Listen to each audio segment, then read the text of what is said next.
Hola, ¿qué tal? Bienvenidos, bienvenidas a Texto y Contexto. Qué bueno que nos siguen a través de nuestro multimedio Telesur. Bienvenidos, soy Luis Francisco Blandón desde Caracas, Venezuela.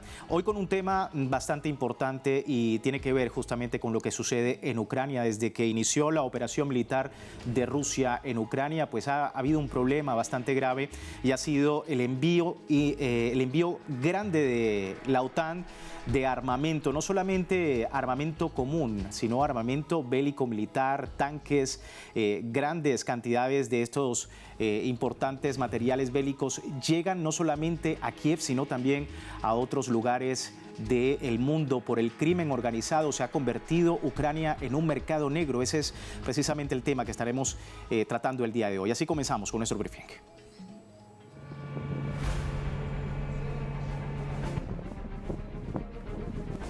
Desde que Rusia desplegó la operación militar especial en Ucrania, Estados Unidos y países de la Unión Europea han otorgado cuantiosas cantidades de dinero en armas a Kiev bajo el pretexto de brindar protección ante la amenaza que representaría Moscú. Así lo confirmaba el senador estadounidense Lindsey Graham, quien dijo: matar rusos es el mejor dinero que hemos gastado jamás. Sin embargo, el descontrol en el manejo de estas armas y el impacto en el mercado negro podría ser el principio del problema. La Oficina Nacional de Investigación de Finlandia ha reconocido que muchas de esas armas han caído en manos de bandas criminales y que solo el 30% de esos insumos llegan directamente a la zona de combate.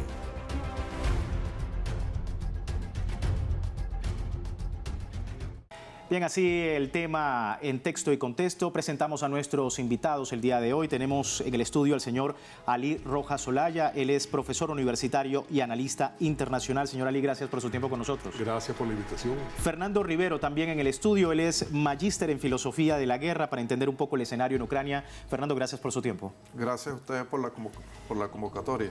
Y por último tenemos a Daniel Córdoba, comunicador social, investigador y analista. Daniel, gracias por su tiempo con la audiencia. Gracias a ustedes por la invitación. Bueno, vamos a iniciar sobre este importante tema.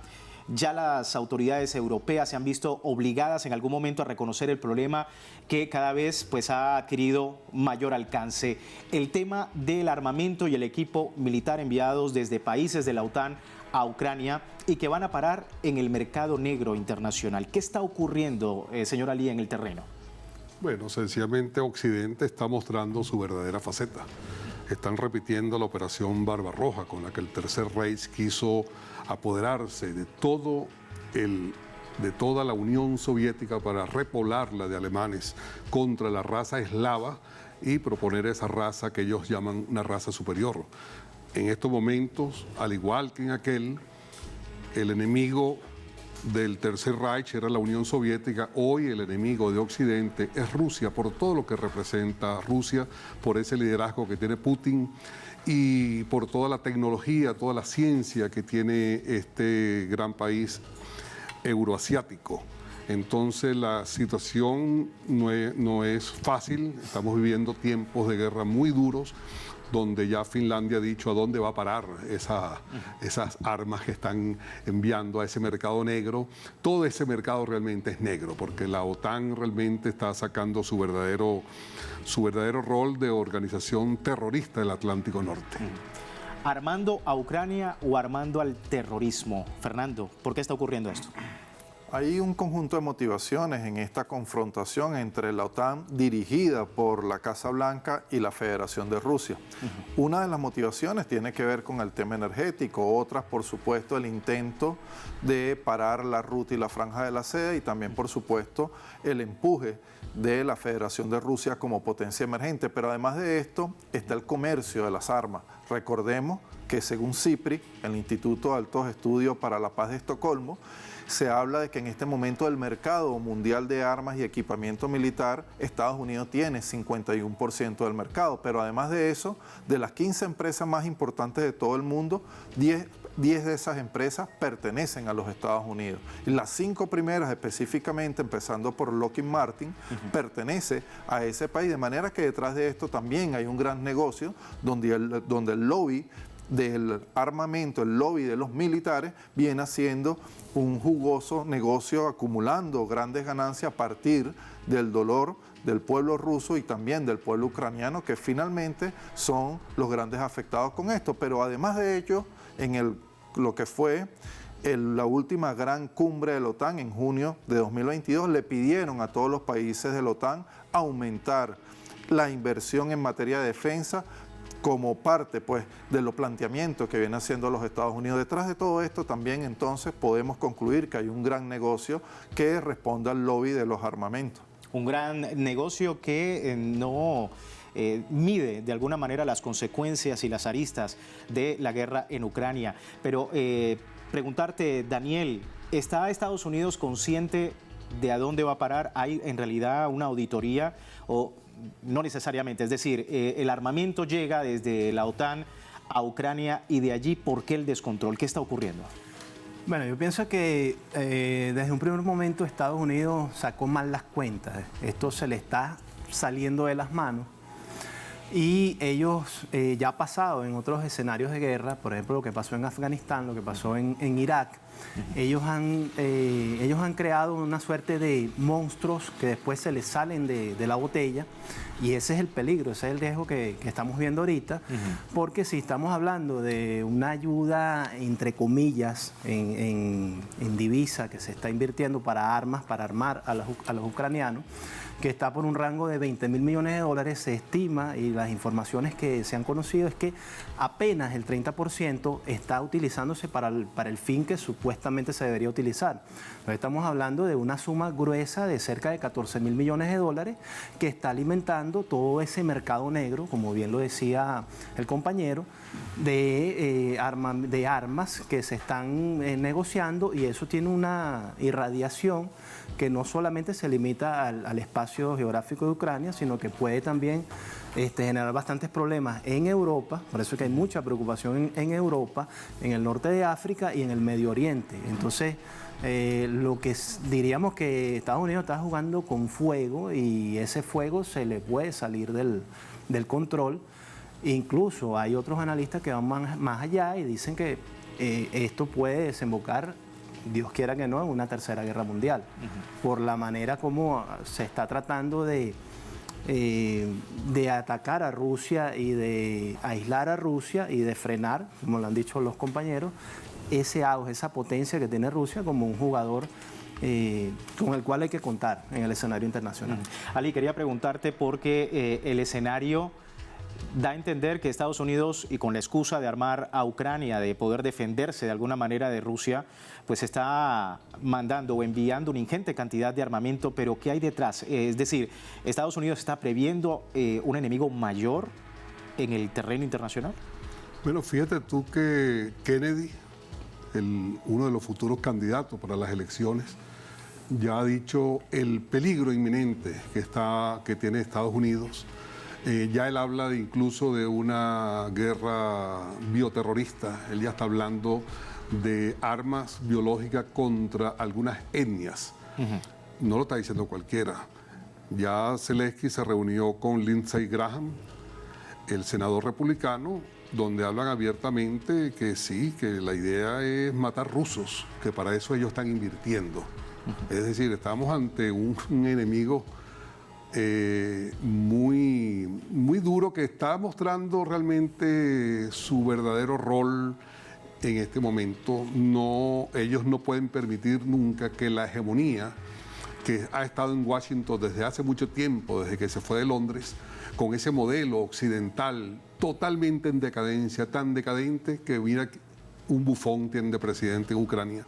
Ellos no pueden permitir nunca que ese abrazo, esas manos, ese apretón de mano que se dieron Putin y Xi Jinping, es decir, China y la Federación Rusa, eso significa realmente una bipolaridad muy importante que desequilibra bastante esa hegemonía que está ahorita en manos de Estados Unidos. Bien, vamos ahora a otra arista importante. Y parte de eso es la corrupción dentro de Ucrania. ¿Cómo la corrupción dentro del gobierno, Fernando, está apoyando esta esta situación de enviar armamento al mercado negro, ¿cómo ves precisamente la situación política y la corrupción tan, como hemos visto, Rusia lo ha comentado en muchas ocasiones, lo ha denunciado, la corrupción en Ucrania es lo que está permitiendo el envío de armamento al crimen organizado? ¿Es así? Hay algo de eso, indudablemente. El régimen ucraniano, antes del estallido de la guerra, era catalogado, todos los estudios coinciden en ello, inclusive lo de las potencias occidentales, como uno de los países más corruptos de toda Europa, sí. Y en Europa del Este el más corrupto de todos. Lo otro que no es menos importante es que además allí hay un avance importante en el teatro de operaciones por parte de las Fuerzas Armadas de Rusia. Hay deserción de las fuerzas militares ucranianas, pero además hay mercenarios de diferentes latitudes del mundo. Recordemos que allí vienen captando las potencias occidentales que integran la OTAN personal militar para que vaya a acompañar las operaciones militares de Kiev. Hay personal de la OTAN, ya de hecho Washington Post hace algún tiempo, en el mes de abril de este año, habló de unos documentos que se filtraron del Pentágono y señalaba la participación de oficiales de diferentes países de la OTAN, empezando por Reino Unido y los Estados Unidos. Todo ello configura una trama que permite digamos, el comercio irregular de armas y, por supuesto, en el marco de la avanzada del ejército de la Federación Rusa, eso viene pues aconteciendo como un flagelo que ya no solamente irradia a Europa del Este, sino que esto lamentablemente va a permear a todos los países circunvecinos. Y una configuración que incluye al propio hijo del presidente Joe Biden. Sí, desde luego, es que ya él estuvo investigado como consecuencia de los laboratorios de armas biológicas que estaban allí, que fueron descubiertas y que se planteó además en el Consejo de Seguridad de la Organización de Naciones Unidas. Y esto inclusive no lo dicen los altos representantes diplomáticos de la Federación de Rusia, sino que lo ha planteado hasta Donald Trump. Donald Trump ha denunciado junto a otros actores del Congreso estadounidense, del Partido Republicano, las tramas de corrupción, los negocios ilegales que hay entre el actual gobierno de Kiev y el hijo del presidente Biden. Bueno, sin duda un escenario que pone en entredicho no solamente la administración del presidente Volodymyr Zelensky, sino también el de Joe Biden por esta configuración que nos está comentando Fernando. Daniel, ¿cómo ves precisamente lo del tema de la corrupción? ¿Cómo se está manejando desde las altas esferas, no solamente desde el punto de vista militar, sino político, desde el propio Zelensky a las altas esferas militares del país?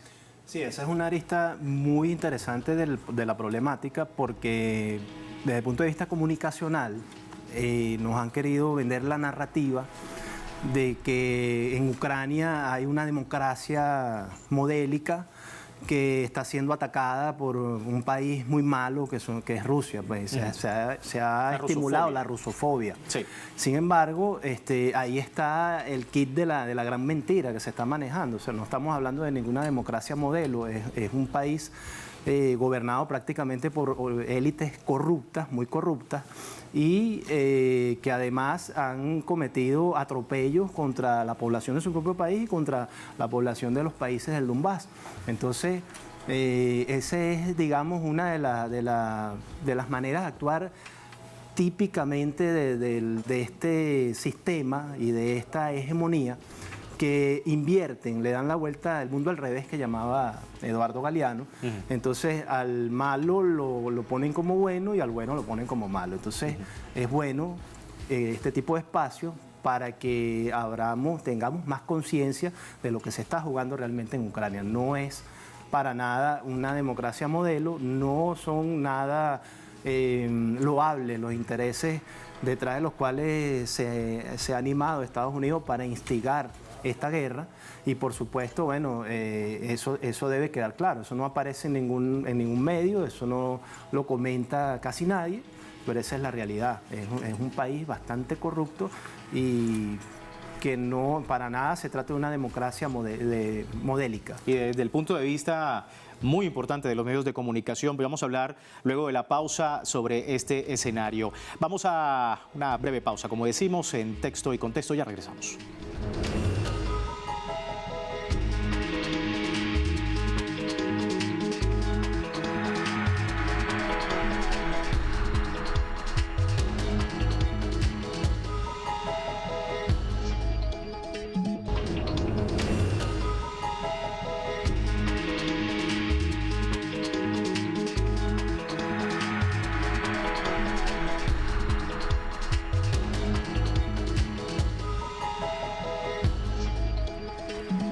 Gracias por seguirnos en Texto y Contexto. Hoy hablando de Ucrania. Mercado negro de armas para el terrorismo es el tema que nos convoca en esta oportunidad. Seguimos hablando con nuestros invitados y hablábamos del papel fundamental de los medios de comunicación en ese entorno. Hay datos importantes, ya lo comentaba acá el compañero Daniel Córdoba, sobre la situación. Entre el 60 y 70% de la ayuda occidental no está llegando a las Fuerzas Armadas ucranianas. Reportes e investigaciones apuntan que este armamento va a parar a grupos criminales transfronterizos. Pero ¿cómo lo está abordando los medios internacionales, sobre todo los medios occidentales? Ali. Los medios occidentales por todas las formas tratan de que el aspecto nazi, que el aspecto neonazi no se vincule. Sobre todo porque Zelensky tiene pasado judío y nos vendieron una narrativa que el enemigo de Hitler eran los judíos, cuando el verdadero enemigo de Hitler era, su verdadero rol era acabar con el comunismo, acabar con la Unión de Repúblicas Socialistas Soviéticas. Entonces, hoy, si los medios dijeran la verdad, dijeran, pero ¿cómo es posible que un presidente que tenga pasado judío va a apoyar a los neonazis, al nazismo? Hay una contradicción, la gente entraría. Y por otra parte, Hollywood, haciendo bien una guerra cognitiva, vendiéndonos que los rusos siempre son los malos. Usted ve cualquier película, Misión Imposible, cualquier película de James Bond, te vas a dar cuenta que siempre los rusos son malos, siempre los rusos son malos. Entonces Goebbels, la forma de comunicar de Goebbels tiene razón, porque te lo repiten tantas veces que mucha gente que no esté enterada de lo que realmente está ocurriendo podría pensar que el malo de la película es Putin. Se convierte en una verdad, ¿no? De tanto repetirlo, ¿no? Fernando, tu opinión. Los medios de comunicación, ¿qué papel están haciendo? Veíamos en Ucrania y en los últimos meses pasar por Kiev grandes personalidades políticas europeas. ¿Cómo calificas este entorno mediático que se ha dado en Ucrania?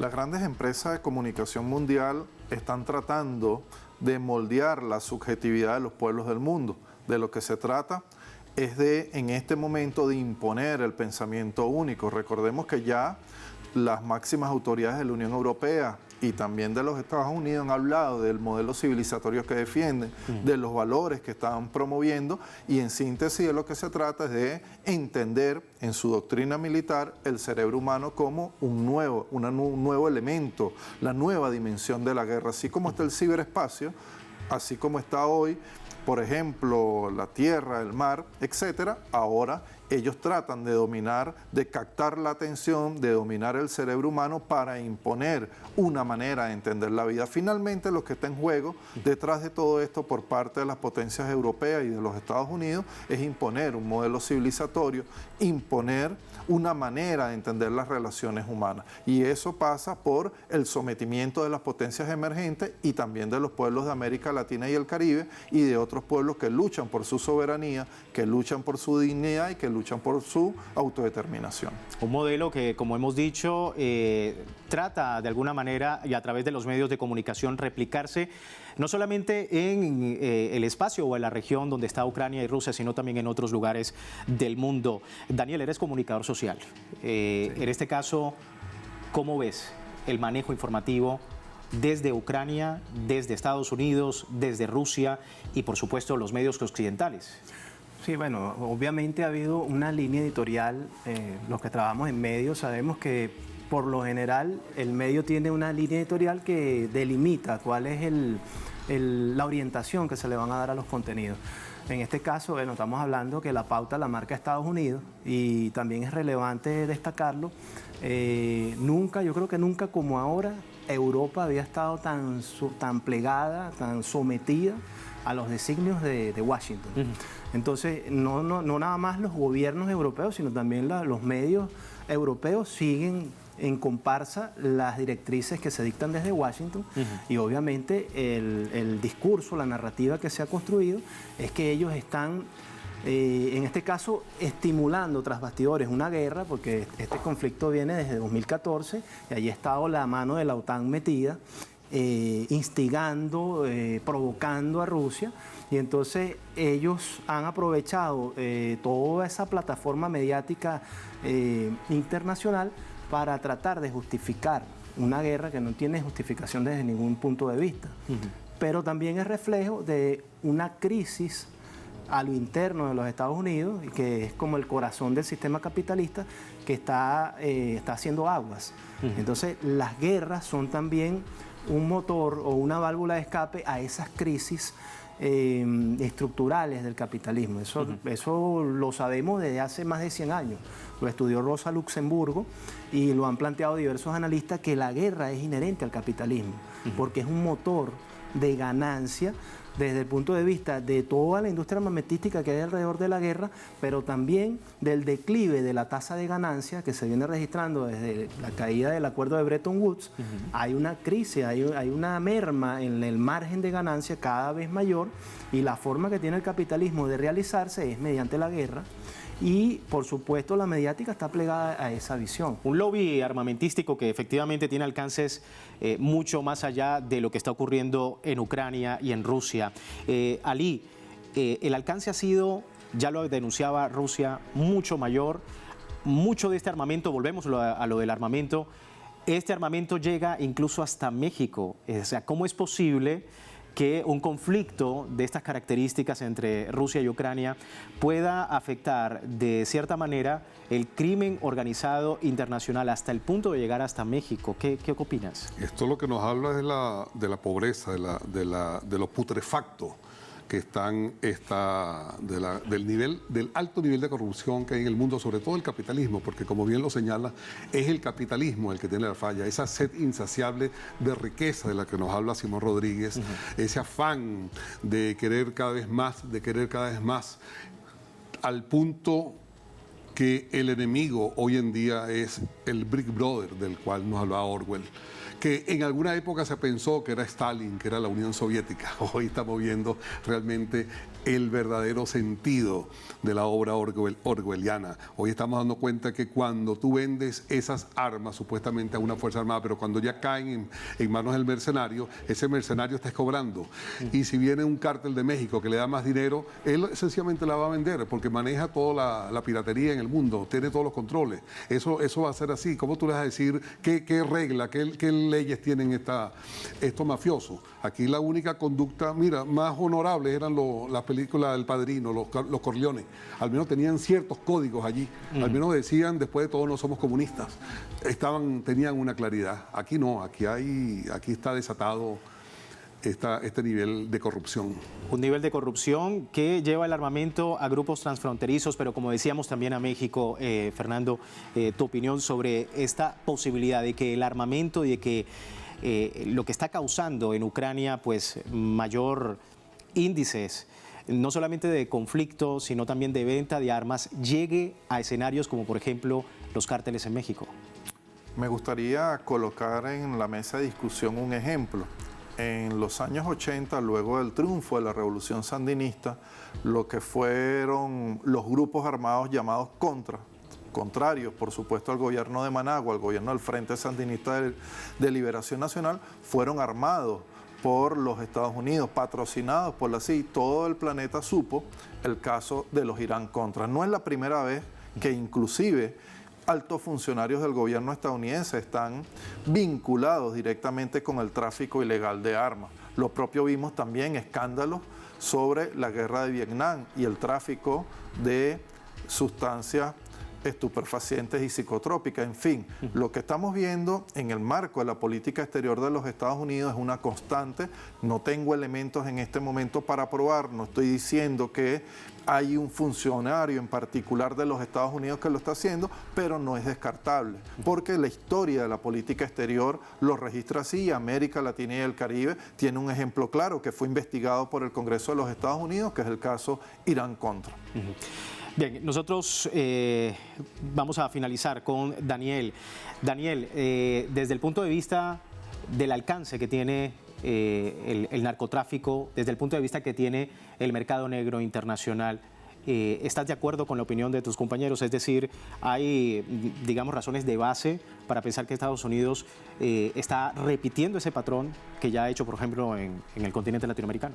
Sí, yo pienso que definitivamente sí, sobre todo porque cuando hablamos de mercado negro de armas, está conectado directamente con el narcotráfico. O sea, esos cárteles de la droga, esos capos de la droga, sabemos que están armados hasta los dientes. ¿Y de dónde sale esa arma? Obviamente de ese mercado negro. O sea, es un círculo vicioso que se retroalimenta desde diversas aristas y por supuesto también hay infinidad de investigaciones y libros que demuestran cómo la CIA y cómo la DEA están involucrados hasta, vamos a decirlo así vulgarmente, hasta el cuello en el tema del narcotráfico. O sea, los países donde supuestamente ellos han tenido acciones o han tenido la tarea, entre comillas, de acabar con el narcotráfico son los países donde incrementa exponencialmente el cultivo de sustancias ilícitas. Entonces, todo está interconectado porque, como decía en el otro corte,